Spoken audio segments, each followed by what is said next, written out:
WCSG. And it's commercial free right here from 91.3 WCSG.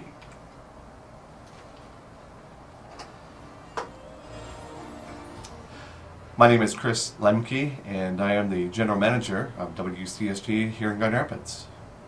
When I was born, I had no vision, only light perception, and even that was questionable as to what I had. Now, since the age of 12, 13, it's been pretty stable. I've been under the care of several doctors and whatnot, but the vision that I have today, 30 some odd years later, after being a teenager, is I can look straight at you, but there's no peripheral vision. So if you're over here, I can't even see my hand right here or here, so it's just peripheral, and I have no vision in my right eye whatsoever.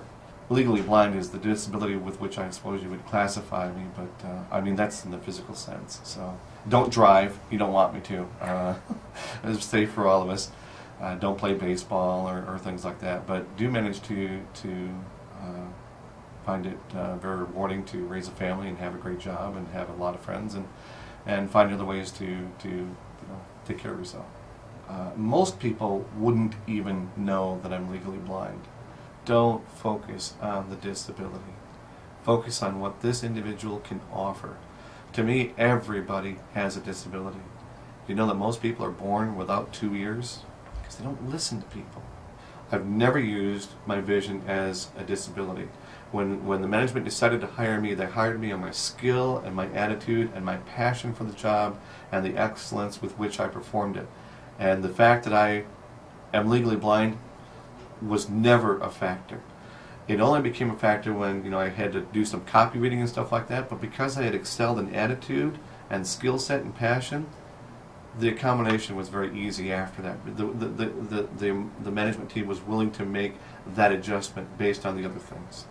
I tend to listen more intently to people and have developed a sense of discernment, which thankfully has led to my situation in being a manager, being a better manager of people.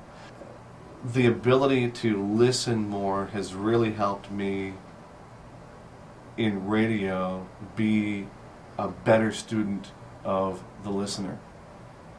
Radio is a listening medium.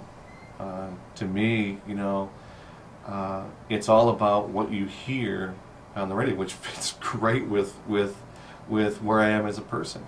Why do people listen? What do they listen for? What grabs their attention? To the point that it's just made me hungry to find out why people listen to what they do. What draws their hearing attention? Because in radio is such a passive medium to begin with, that there's got to be something for which people tune into. What is that? And that's what I become a student of. Now, this team happens to be led by myself. And so when I look at what makes the station go, why it's successful and stuff like that, I think it's God's work through me to pull this thing together.